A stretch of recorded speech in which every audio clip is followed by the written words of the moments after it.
Hello friends, welcome back to my YouTube channel. आज का हमारे टॉपिक होने वाला है analysis and evaluation of the symptoms. ये हम केस टेकिंग करने के बाद करते हैं और इसमें हम सारे सिम्टम्स का एनालिसिस करते हैं। उसके बाद जो पेशेंट होता है उसको हम सिमिलिमम सेलेक्ट करके प्रोवाइड करते हैं, ठीक है, ताकि जो हमारा पेशेंट है वो हम उसको सफरिंग से बचा सकें और उसको बेस्ट सिमिलिमम दे के हम उसको परमानेंट क्योर कर सकें। तो चलिए अब हम इसी को पूरा डिटेल में देख लेते हैं। तो हमारा सबसे पहला टॉपिक है एनालिसिस ऑफ द केस, ठीक है। हम जो केस है उसको एनालिसिस कर रहे हैं, ठीक है, कि मतलब जो एनालिसिस करना मतलब कि परखना, उसको देखना। तो इसकी डेफिनेशन क्या होगी, पहले हम देख लेते हैं कि एनालिसिस हम कर क्यों रहे हैं, ठीक है। तो analysis of the case starts after the case is thoroughly taken. हम एनालिसिस केस टेकिंग जब प्रॉपरली कर लेते हैं उसके बाद हम एनालिसिस करते हैं, ठीक है। अब हम एनालिसिस की डेफिनेशन देख लेते हैं कि एनालिसिस हम प्रॉपरली कैसे करते हैं और क्यों करते हैं। तो analysis of the symptom is the artistic method to find out the cause of the individual disease, ठीक है। ये एनालिसिस ऑफ सिम्टम्स क्या है, ये आर्टिस्टिक मेथड है, ठीक है, किस लिए, to find out the cause of individual disease, ठीक है, किसी इंडिविजुअल डिसीज का कॉज क्या है वो फाइंड करने के लिए हम एनालिसिस करते हैं सिम्टम्स का, ठीक है। उसके बाद हम क्या करते हैं, एनालिसिस हमने किया सिम्टम्स का, उसको हम दो भागों में डिवाइड कर देते हैं, ठीक है। मतलब resolve case into two parts, मतलब एक कौन कौन से होंगे, कॉमन सिम्टम्स होंगे और दूसरा होगा अनकॉमन सिम्टम्स, ठीक है। अभी हम कॉमन सिम्टम्स करते हैं, उससे हमें क्या बेनिफिट मिलता है, ये हमें ना बहुत हेल्प करते हैं सिमिलिमम सिलेक्ट करने में, ठीक है। अभी हम कॉमन और अनकॉमन और जितने भी सिम्टम्स हैं उनको हम अभी डिटेलिंग में देख लेंगे। तो चलिए अब हम आगे देख लेते हैं और क्लियरली देख लेते हैं कि कॉमन सिम्टम्स क्या होते हैं, ठीक है। तो common symptoms they give us the nosological diagnosis. क्या होता है, नोसोलॉजिकल डायग्नोसिस हमें देते हैं, identify patient disease based on their sign and symptoms. ये जो कॉमन सिम्टम्स होते हैं वो हमें नोसोलॉजिकल डायग्नोसिस देते हैं, ठीक है। नोसोलॉजिकल डायग्नोसिस कैसे, मतलब कि किसी अगर पेशेंट को फीवर हुआ है, ठीक है, तो हम कैसे बताएंगे कि उसको फीवर है, उसके हम कुछ साइन एंड सिम्टम्स देखेंगे, जैसे उसके में हाई टेम्परेचर होगा, हाई पल्स होंगी, ट्रैकीकार्डिया होगा, मतलब हाई हार्ट रेट होंगी उसकी, ठीक है। तो इन सब से हम उसको बता सकते हैं कि हाँ उसको फीवर हुआ है। तो इसी में यही एग्जांपल दिया है कि फीवर में क्या है, हाई टेम्परेचर होगा, थ्रस्ट लेस होगा, लो एपिटाइट होगा और चिल होगा, ठीक है। ये सब हम कॉमन से जब हम ये सारे सिम्टम्स देखेंगे तो हम पेशेंट को बता सकते हैं कि उसको फीवर हुआ है, ठीक है। ये हुआ कॉमन सिम्टम। अब हम अनकॉमन सिम्टम्स देखते हैं कि अनकॉमन सिम्टम्स क्या होते हैं, ठीक है। ये जो अनकॉमन सिम्टम्स होते हैं ये हमारे केस को इंडिविजुअलाइज करते हैं, मतलब कि एक अलग रूप देते हैं, ठीक है, अकेला करते हैं, उसको डिफरेंट करते हैं बाकियों केस से। कैसे, नॉर्मली जो केस होता है उसमें फीवर क्या होता है, उसमें जो थ्रस्ट होती है नहीं होती है, ठीक है, ना के बराबर होती है, ये फिर नहीं ही होती। मगर कुछ केस ऐसे होते हैं जिनमें जो थ्रस्ट होती है वो हाई होती है, मतलब बहुत ज़्यादा प्यास लगती है पेशेंट को, कुछ ऐसे फीवर्स होते हैं, ठीक है। तो ये सारे जो सिम्टम्स ये हमें अनकॉमन सिम्टम प्रोवाइड करते हैं, जिससे हम जो केस है उसको इंडिविजुअलाइज करते हैं और बेस्ट मिनिमम सिलेक्ट करते हैं, ठीक है। तो ये हमारा एनालिसिस यहाँ पास खत्म होता है। अब हम एवोल्यूशन ऑफ द सिम्टम्स देख लेते हैं। तो हम ये जो एवोल्यूशन ऑफ द सिम्टम्स क्यों कर रहे हैं, टू डिटरमाइन और टू जज the quality of the symptoms. मतलब जो हमने देखो, पहले हमने केस टेकिंग कर लिया अच्छे से, प्रॉपर तरीके से सारी क्वालिटी ऑफ द सिम्टम्स कर लिए, उसके बाद हमने एनालिसिस भी कर लिया केस का, कॉमन अनकॉमन में डिवाइड भी कर लिया, ठीक है। लेकिन अब हमें ये देखना है ना कि जो कौन से सिम्टम्स है जो सबसे प्रायोरिटी में रखते हैं, सबसे ऊपर रखने, कौन से सिम्टम्स जो हमारे लिए बहुत इंपॉर्टेंट है मिनिमम सिलेक्ट करने में, और कौन से सिम्टम्स है जो हमें बिल्कुल भी मतलब काम के नहीं, यूजलेस है, ठीक है। तो ऐसे जो हम क्या कहते हैं, क्वालिटी देखते हैं सिम्टम्स की, कौन से हमारे लिए बहुत इंपॉर्टेंट है तो हम उनको सबसे ऊपर रखते हैं, ताकि हमारा जो मिनिमम है वो जल्दी सिलेक्ट हो सके। कुछ की पॉइंट्स होते हैं, कुछ की सिम्टम्स होते हैं, तो उस तरीके उसके लिए हम क्या कहते हैं, एवेल्यूशन ऑफ द सिम्टम्स करते हैं, ठीक है। अब इसकी हम सही से और डेफिनेशन देख लेते हैं।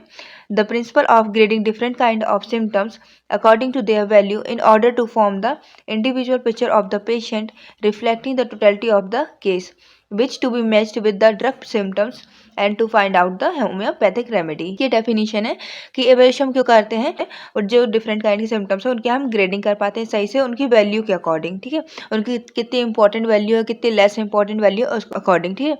और क्यों करते हैं हम, ताकि हम उससे क्या फॉर्म कर सकें, इंडिविजुअल पिक्चर ऑफ पेशेंट उसके फॉर्म कर सकें। जब हमारी टोटलिटी फॉर्म हो जाएगी सही से सिम्टम्स की, इंडिविजुअल पिक्चर बन जाएगी ग्रेडिंग के अकॉर्डिंग, जो सारे सिम्टम्स है सही से उनके ऑर्डर में हम जमा लेंगे तो हम क्या, टोटलिटी ऑफ द केस मिल जाएगी सही से, ठीक है, जिससे हम क्या ड्रग सिम्टम्स से उसको मैच करके बेस्ट होम्योपैथिक रेमेडी हम सिलेक्ट कर सकते हैं और पेशेंट को परमानेंट क्योर कर सकते हैं।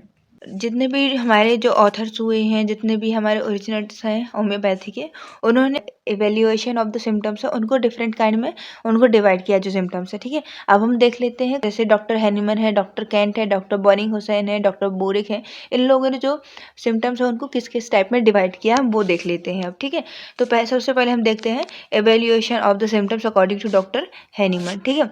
उन्होंने जो डॉक्टर हैनीमन है उन्होंने जो सिम्टम्स है उनको दो भागों में डिवाइड किया है। पहला कौन सा है, जनरल सिम्टम्स है, और दूसरा कौन सा है, अनकॉमन सिम्टम्स, ठीक है। ये जनरल सिम्टम्स है वो सिम्टम्स है जो हर एक मेडिसिन में मिलेंगे, ठीक है। कौन कौन से, जैसे कि कोई हेडेक हो गया, fever, diarrhoea, loss of appetite etcetera, मतलब ये कुछ ऐसे सिम्टम्स है जो हमें हर एक मेडिसिन में मिलेंगे। मैक्सिमम सारी रेमेडीज होंगी जो होम्योपैथिक है उनमें ये सारे सिम्टम्स हमको मिलते हैं, ठीक है। ये जनरल सिम्टम्स होते हैं। अब दूसरे होते हैं अनकॉमन सिम्टम्स। अनकॉमन सिम्टम्स क्या हेल्प करते हैं, हमारे इंडिविजुअलाइज करते हैं केस को। इंडिविजुअलाइज कैसे करेंगे, फॉर एग्जांपल कि जैसे कोराइजा हुआ किसी को, ठीक है, सर्दी जुकाम हुआ, तो उसको रिलीफ कैसे मिलेगा, कोल्ड बाथ, जब वो ठंडे पानी से नहाएगा तो उसका जो सर्दी जुकाम है वो पेशेंट को उससे उसको आराम मिलेगा, ठीक है। कुछ ऐसे भी केस होते हैं, हाँ सुनो थोड़ी सा अजीब लग रहा है बट हाँ ऐसे भी केस होते हैं, ठीक है। दूसरा हम केस देख लेते हैं बर्निंग का, ठीक है। फॉर एग्जाम्पल कि हैंड में बर्निंग हो रही है, ठीक है, बर्निंग सेंसेशन आ रही है, तो बट वो फिर भी किससे रिलीफ होगा, हीट, जब वो हीट अप्लाई करेगा तब उस जो पेशेंट है उसको आराम मिलेगा। मतलब कि ऐसा नहीं कि अगर वो कोल्ड से अप्लाई करेगा तो उसको जो सिम्टम्स उसके एग्रावेट होंगे, ठीक है, भले वहाँ बर्निंग है लेकिन जब पेशेंट को जब हम हीट एप्लीकेशन करेंगे तब पेशेंट है उसको आराम मिलेगा, ठीक है। तो यही अनकॉमन सिम्टम्स है, यही हमारे जो केस है इंडिविजुअलाइज करते हैं, और जो हमारी होम्योपैथिक से मिनिमम है वो बेस्ट सिलेक्ट हो पाती है और जल्दी से होती है। तो अभी हमने एवेल्यूएशन देख ली है डॉक्टर हैनीमन के अकॉर्डिंग। अब हम देखते हैं डॉक्टर कैंट के अकॉर्डिंग उन्होंने जो सिम्टम्स हैं उनको किन किन भागों में डिवाइड किया है और कैसे जो हम ये सारे सिम्टम्स हैं वो हमारे सिमिलियम सिलेक्ट करने में हेल्प करते हैं, ठीक है। तो जो जो डॉक्टर कैंट है उन्होंने सिम्टम्स को 3 भागों में डिवाइड किया, ठीक है। पहले कौन सा है, जनरल सिम्टम, दूसरा कॉमन सिम्टम्स और तीसरा पर्टिकुलर सिम्टम्स, ठीक है। तो हम इनको बारी बारी से फुल डिटेलिंग में देखते हैं। तो पहला कौन सा है, जनरल सिम्टम। जनरल सिम्टम कौन कौन से होते हैं, मेंटल जनरल और फिजिकल जनरल। जैसे अपन ने पढ़ी होगी कि कैंट की नोट रहते हैं कैंट के, वही है ये, ठीक है। मेंटल जनरल मतलब जो माइंड से रिलेटेड सिम्टम्स होंगे उनका एक अलग ब्लॉक बना है। फिजिकल जनरल मतलब जो बॉडी से रिलेटेड होंगे जितने भी सिम्टम्स उनका एक अलग ब्लॉक बना है, ठीक है। जो डॉक्टर कैंट है उन्होंने सिम्टम्स को ऐसे भागों में डिवाइड किया है, ठीक है। और उन्होंने दूसरा क्या है, कॉमन सिम्टम्स बताया। कॉमन सिम्टम्स सेम जो जनरल सिम्टम्स थे डॉक्टर हैनीमन ने बताया, सेम वही सिम्टम्स हैं, ठीक है। जनरल सिम्टम्स वही थे कि जिसमें हेडेक मिल रहा है, फीवर मिल रहा है, लॉस ऑफ एपिटाइट, डायरिया, ये जितने भी सारे सिम्टम्स हैं मैक्सिमम मेडिसिन में मिल रहे हैं, वही सेम डॉक्टर कैंट ने कॉमन सिम्टम्स में बताया हुआ है, ठीक है। उन्होंने और तीसरा कौन सा सिम्टम बताया है, पर्टिकुलर सिम्टम्स, ठीक है। ये जो पर्टिकुलर सिम्टम्स होते हैं पर्टिकुलर पार्ट से रिलेटेड होते हैं, ठीक है, ये वाले सिम्टम्स। जैसे और जितने भी ये तीनों सिम्टम्स हैं, इन तीनों को और अगेन डिवाइड किया गया है 3 ग्रेड में। पहले कौन सा, high grade symptoms, second grade symptom और तीसरा थर्ड ग्रेड सिम्टम, ठीक है। अभी हम इनको डिटेलिंग में देख लेते हैं ताकि आपको और अच्छे से सारी चीज़ें क्लियर हो जाएंगी। तो पहला है हमारा जनरल सिम्टम्स, ठीक है। जनरल सिम्टम्स कौन से होते हैं, जो पेशेंट के द्वारा बताए जाते हैं, ठीक है। जैसे कोई पेशेंट आपके क्लिनिक में आया, वो क्या बोलेगा, आई एम थ्रस्टी, मतलब मुझे बहुत ज़्यादा प्यास लगती है, मुझे बिल्कुल भूख नहीं लगती, मुझे यहाँ दर्द हो रहा है। जैसे कि I am weak, I am thirsty, ठीक है। इसमें तो जो पेशेंट है उसके द्वारा बोलेगा जो सिम्टम्स होते हैं वो जनरल सिम्टम्स होते हैं, ठीक है। अब इसमें देख लेते हैं मेंटल सिम्टम्स। मेंटल सिम्टम्स कौन कौन से होते हैं, जो माइंड से रिलेटेड सिम्टम्स होते हैं, जैसे कि लव, प्यार, हेट, किसी से गुस्सा, emotions, fear, dreams, delirium, hallucination, mental confusion, loss of time sense memory, concentration, desire, aversion, depression, loving, jealousy, homicidal tendency etcetera, ठीक है। अब हम फिजिकल सिम्टम्स देख लेते हैं। फिजिकल सिम्टम्स क्या क्या होते हैं, जैसे कि एनी सेक्सुअल डिस्टर्बेंसेस, जिसके लव और हेट के कारण किसी के में सेक्सुअल डिस्टर्बेंसेस होते हैं, मतलब किसी के में ये तो बहुत ज़्यादा सेक्सुअल डिजायर आ जाती है, ये तो फिर बिल्कुल ही नहीं रहती, ठीक है, इस तरीके से। और डिजायर एंड एवर्जन, उसको क्या पसंद है क्या नहीं पसंद है, ये भी इसी में आ जाएगा। और क्या हो सकता है, और एपिटाइट, उसकी भूख कैसी है, ठीक है, उसकी थर्स्ट, उसकी प्यास कैसी है, ये सारी चीज़ें जनरल सिम्टम्स में आ जाएगी। और क्या आ सकती है, जनरल सेंसेशन, ठीक है, उसकी जनरल सेंसेशन कैसी है, जैसे कि बर्निंग, जलन, थ्रोम्बिंग, स्टिचिंग पेन, मतलब थ्रोम्बिंग मतलब कैसे, धड़कना टाइप का पेन, ठीक है। स्टिचिंग मतलब खिंचना टाइप का pain. Tendency of onset and decline, उसके जो सिम्टम्स है उसकी टेंडेंसी क्या है ऑनसेट और डिक्लाइन की, खत्म होने की, ठीक है। और symptoms related to special senses, मतलब स्पेशल सेंसेस से जो सिम्टम्स उसके कैसे रिलेट कर रहे हैं, ठीक है। स्पेशल सेंसेस भाई हमारे आइज, नोज, ईयर, स्किन, ये सारी चीज़ें, ठीक है। तो इसमें क्या देखते हैं, इंटॉलरेंस ऑफ नॉइस, कोई पेशेंट होता है जिसको बिल्कुल भी नॉइस बर्दाश्त नहीं होता। कुछ पेशेंट होते हैं जिनको हाइपर सेंसिटिव ऑफ लाइट होते हैं, हैं, मतलब लाइट बिल्कुल भी बर्दाश्त नहीं होती, मतलब और एक्सेट्रा, मतलब इस टाइप के कुछ जो सिम्टम्स हो special related to special senses of the patient, ठीक है। तो ये हो गए हमारे फिजिकल, ठीक है। अब हम तीसरा देखते हैं पर्टिकुलर सिम्टम्स। पर्टिकुलर सिम्टम्स क्या आते हैं, और जितने भी ये सारे ग्रेड हैं ये 3 ग्रेड में डिवाइड पर्टिकुलर सिम्टम्स, ठीक है। जैसे कि कोई पर्टिकुलर पार्ट से रिलेटेड हो जाएगा। जो पर्टिकुलर सिम्टम है इसको 3 भागों में डिवाइड किया गया है, हाई ग्रेड, सेकेंड ग्रेड और थर्ड ग्रेड में, ठीक है। और बाकी जितने भी अपन ने तीनों पढ़े, कॉमन, जनरल, पर्टिकुलर, ठीक है, इन तीनों को भी और अगेन 3 भागों में डिवाइड किया गया है। पहला फर्स्ट, सेकेंड ग्रेड और तीसरा थर्ड ग्रेड सिम्टम में, ठीक है। इसको हम आगे देखते हैं डिटेल में। तो ये जो हाई ग्रेड के सिम्टम्स होते हैं, ये कौन से सिम्टम होते हैं, ये मतलब जो हम सबसे ऊपर रखते हैं जिन सिम्टम्स को, जो हमारे लिए बहुत इंपॉर्टेंट होते हैं, ठीक है, उनको बोलते हैं हाई ग्रेड सिम्टम्स, ठीक है। अब वो कौन कौन से सिम्टम्स हो सकते हैं, जो रेयर और अनयूजुअल है, ठीक है, इधर पास। तो rare and unusual of the symptoms, मतलब जो बहुत रेयर, जैसे अभी मैंने बताया, coryza relieved by the cold, burning relieved by the heat, मतलब इस टाइप के जो इंडिविजुअलाइज कर देते हैं हमारे केस को, ठीक है, और सिमिलियम सिलेक्ट करने में बहुत हमारी हेल्प करते हैं। तो जो इस टाइप के सिम्टम्स होते हैं उनको हम हाई प्रायोरिटी में रखते हैं, मतलब सबसे ऊपर रखते हैं, हाई ग्रेड में रखते हैं, ठीक है। और क्या, जैसे कि इन्फ्लेमेशन विदाउट पेन, इन्फ्लेमेशन होगा बट पेन नहीं होगा पेशेंट को, फीवर होगी बट थ्रस्ट नहीं होगी। तो ऐसे जो सिम्टम्स होते हैं इनको हम सबसे हाई रखते हैं, ठीक है। और सेकेंड ग्रेड सिम्टम्स क्या होता है, जिनमें मार्क्ड मोडेलिटीज पता होती है, ठीक है, मतलब जिसमें कोई मतलब रेयर तो नहीं होते सिम्टम्स, बट उनमें मोडेलिटीज हमें पता होती कि जो पेशेंट है उसके सिम्टम्स किस चीज़ से ज़्यादा एग्रावेट, किस चीज़ से उनको ज़्यादा परेशानी हो रही है, कौन सी चीज़ें हैं जिससे जो पेशेंट के सिम्टम्स हैं उनको रिलीफ मिल रहा है, ठीक है, उसको बोलते हैं मोडेलिटीज़। तो ये हमें पता होती है, तो उसको हम केस में रखते हैं सेकेंड ग्रेड सिम्टम्स में रखते हैं। और जो थर्ड ग्रेड सिम्टम्स होते हैं उनमें ना तो हमें डिस्क्रिप्टिव, मतलब ना ही हमें पूरा डिस्क्रिप्शन पता होता है सिम्टम्स का कि किस चीज़ से कैसे क्या हो रहा है, और ना ही हमें उसकी अप्रोप्रिएट मोडेलिटीज़ पता होती हैं, ठीक है, कि किस चीज़ से वो एग्रावेट हो रहा है, किस चीज़ से वो जो उसके पेशेंट की परेशानियाँ वो बढ़ रही हैं, या किस चीज़ से कम हो रही हैं, तो उनको हम थर्ड ग्रेड में रखते हैं, ठीक है।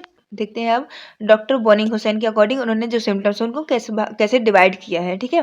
तो जो डॉक्टर बॉनिंग हुसैन है उन्होंने जितने भी सिम्टम्स हैं उनको 7 पॉइंट्स में डिवाइड किया, उन्होंने 7 पॉइंट्स दिए हैं लैटिन में, ठीक। तो हम लैटिन में भी पढ़ेंगे और इंग्लिश में भी पढ़ेंगे और हिंदी में भी पढ़ेंगे, उनको सही से समझेंगे हम, ठीक है। तो चलिए हम स्टार्ट करते हैं इसको भी। तो जो डॉक्टर बोनिक हुसैन है उन्होंने 7 पॉइंट्स दिए हैं, तो हम जो 7 पॉइंट्स हैं उनको हम डिटेल में देख लेते हैं। पहला क्या है, क्विज, ठीक है। ये क्या है, पर्सनैलिटी ऑफ द इंडिविजुअल, मतलब कि जो पर्सन है उसकी पर्सनैलिटी कैसी है, ठीक है, उसका age, sex, name, temperament, constitution, ये सारी चीज़ें किस में आ जाएंगी, क्विज में, ठीक है। पर्सनैलिटी कैसी है इंडिविजुअल की, पर्सनैलिटी कैसी है हमारे पेशेंट की, पर्सन की, ठीक है। दूसरा क्या है, उन्होंने दूसरा पॉइंट क्या दिया है, क्विड। क्विड में क्या है, नेचर ऑफ द डिसीज, जो डिसीज है वो किस नेचर की है, यूबीआई मतलब युब, ठीक है। इसका क्या मतलब, लोकेशन ऑफ द डिसीज, जो डिसीज है वो कौन से लोकेशन पे है बॉडी के पर्टिकुलरली, ठीक है। फिर चौथा पॉइंट क्या है, क्यूबिस ऑक्सिलस, इसमें क्या, कॉन्कोमिटेंट सिम्टम्स। कॉन्कोमिटेंट सिम्टम्स कौन से सिम्टम्स होते हैं, जैसे कोई मेन सिम्टम्स तो होगा, जैसे किसी को फीवर हो रहा है, ठीक है, तो फीवर में साथ साथ किसी किसी को हेडेक होता है, किसी को नहीं होता है, तो वो आ जाएगा कॉन्कोमिटेंट सिम्टम्स, मतलब कि मेन सिम्टम्स के साथ साथ और कौन कौन से सिम्टम्स उसको हो रहे हैं, ठीक है। फिर पांचवा है क्वेर, क्वेर मतलब कि कॉज ऑफ द डिसीज, जो डिसीज हुई है उसका कॉज क्या है। सिक्स है क्यूमोडो, क्यूमोडो मतलब मॉडिफाइंग फैक्टर, उसमें और क्या मॉडिफाइंग फैक्टर्स हैं, ठीक है। फिर सातवां है कुआंडो, मतलब उसकी मोडेलिटीज, मतलब जो सिम्टम्स है वो किस चीज़ से एग्रावेट हो रहे हैं और किस चीज़ से एम्लियोरेट हो रहे हैं। डॉक्टर बोरिक के अकॉर्डिंग देख रहे हैं हम, ये सिर्फ हमारा ये लास्ट एवेल्यूएशन होगा, ठीक है। तो जो डॉक्टर बोरिक हैं उन्होंने 2 भागों में सिम्टम्स को डिवाइड किया है, पहला बेसिक और एब्सोल्यूट और दूसरा डिटर्मिनेटिव सिम्टम्स, ठीक है। जो बेसिक एब्सोल्यूट सिम्टम्स होता है उनको डायग्नोस्टिक इंपॉर्टेंस के लिए हमें यूज़ होता है, और जो डिटर्मिनेटिव सिम्टम्स होते हैं वो इंडिविजुअलाइज करते हैं हमारे केस को, ठीक है। अब इनको और अच्छे से देखते हैं। जो बेसिक और एब्सोल्यूट सिम्टम्स होते हैं वो क्या कहते हैं, symptoms appear in every drug proving in most of the diseases, headache, weakness, fever etcetera.